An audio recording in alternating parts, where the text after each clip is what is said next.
kasih dalam Kristus Yesus Tuhan kita, selamat bertemu kembali dengan kami HKBP Karnolong, HKBP tertua di luar Pulau Sumatera yang senantiasa setia bersama saudara dalam renungan malam Salam. Dan untuk memulai renungan ini kita berdoa.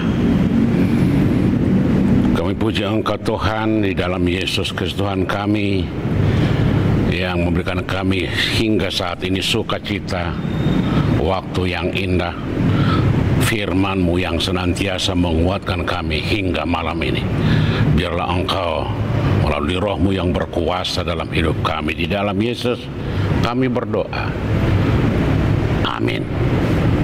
Saudara-saudara yang kekasih, firman Tuhan untuk kita pada hari ini, pada hari Senin 20 Oktober 2025, sebagaimana ditetapkan oleh HKBP, kita ambil dari firman 1 Yohanes pasal yang kelima, ayat yang pertama hingga ayat yang kelima, dan yang menjadi pembimbing ayat yang kelima. Demikian firman Tuhan. Siapakah yang mengalahkan dunia selain daripada dia yang percaya bahwa Yesus adalah anak Allah? Sebaca sekali lagi, siapakah yang mengalahkan dunia selain daripada dia yang percaya bahwa Yesus adalah anak Allah? Demikian firman Tuhan.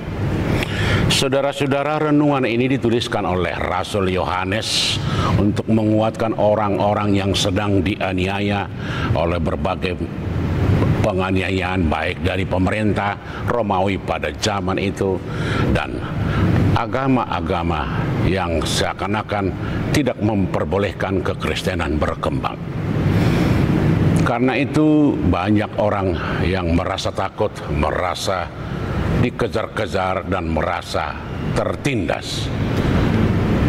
Karena itulah ketika Yohanes sedang dibuang di Pulau Patmos, dia membuat suatu ajaran atau sebuah pemahaman yang sangat luar biasa bagi orang-orang yang sedang dilanda penindasan itu, yaitu bahwa selama kita di dunia, selama kita berada di tengah-tengah perjalanan dunia ini, kita akan menghadapi berbagai tantangan, baik dari agama-agama lokal, baik dari ajaran-ajaran, baik dari dogma-dogma yang berkembang. Sebagaimana pada saat itu ada ajaran yang mengatakan bahwa Yesus itu tidak berasal dari Allah. Ada yang berkata itu hanya sebatas manusia biasa. Karena itu Yohanes mau menjelaskan bahwa Yesus yang telah disalibkan itu adalah benar-benar datang dari Allah dan mati, bangkit dari kematian sebagai bukti dari kasih Tuhan. Melalui kematian dan kebangkitan itu, Yohanes mau mengatakan bahwa kematian tidak berkuasa lagi untuk manusia bagi orang percaya, sebab Yesus telah mengalahkannya melalui kebangkitan. Itu artinya kematian bukanlah akhir dari segala kehidupan, tetapi itulah merupakan langkah awal masuk kepada kehidupan baru. Itulah yang diajak oleh Rasul Yohanes, supaya melalui iman dimanapun kita berada, kapanpun dan dalam kondisi bagaimanapun, iman harus diperlihatkan. Jangan kalah dengan dunia, jangan kalah dengan segala apa yang ada di dunia ini, tetapi iman kita harus mengalahkan segala sesuatu yang menggoda, yang menjauhkan kita, yang membuat kita terpisah dari Tuhan. Itulah yang disebut oleh Rasul Yohanes pada saat ini. Siapakah yang mengalahkan dunia selain daripada dia yang percaya bahwa Yesus adalah anak Allah? Dengan penegasan ini, Yohanes mau mengatakan siapa yang percaya kepada Yesus, bahwa dia adalah anak Allah yang telah datang ke dunia, menaklukkan kematian, menaklukkan kuburan, menaklukkan dosa, menaklukkan kejahatan.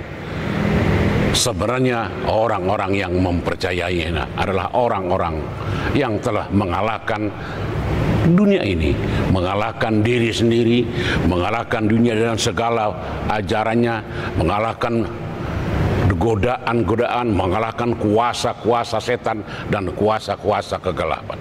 Artinya orang Kristen adalah pemenang, pemenang dalam setiap hal. Berarti kehidupan orang Kristen sudah sebenarnya menjadi dipersiapkan untuk orang-orang yang selalu dipakai untuk menaklukkan segala yang berbentuk yang tidak benar.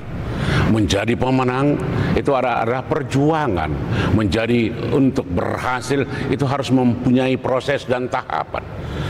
Karena itu kalau kita disebut kita mengalahkan dunia, apa yang kita kalahkan? Kita kalahkan diri sendiri dengan nafsunya, keinginannya. Kita kalahkan segala godaan-godaan di dunia ini dengan tidak terlibat, dengan tidak terjebak. Kita kalahkan kuasa-kuasa kejahatan dengan menaburkan kebaikan-kebaikan yang didasari dari iman percaya kepada Yesus. Percayalah, kita akan diberkati atau dikuatkan oleh Allah melalui Roh-Nya, agar kita menjadi pemenang dalam setiap hal.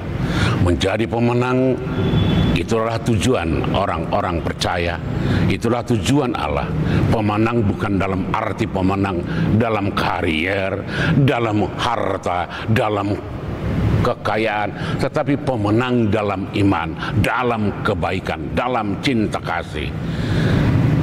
Walaupun sebenarnya orang-orang yang beriman tidak harus berarti tidak menyukai atau tidak perlu kekayaan, keberhasilan, kesuksesan, dan lain-lain. Tetapi orang-orang yang beriman di atas segala keberhasilan, apakah karirnya, apakah kemampuannya, apakah usahanya, apakah yang dia lakoni setiap hari, sebenarnya harus tunduk di bawah kuasa Allah. Yang berarti bahwa segala sesuatu kehidupan kita harus berdasarkan dan harus mempunyai landasan yang benar, yaitu untuk menaburkan, untuk memberikan, untuk memperlihatkan kasih kuasa Kristus yang telah diberikan melalui Yesus.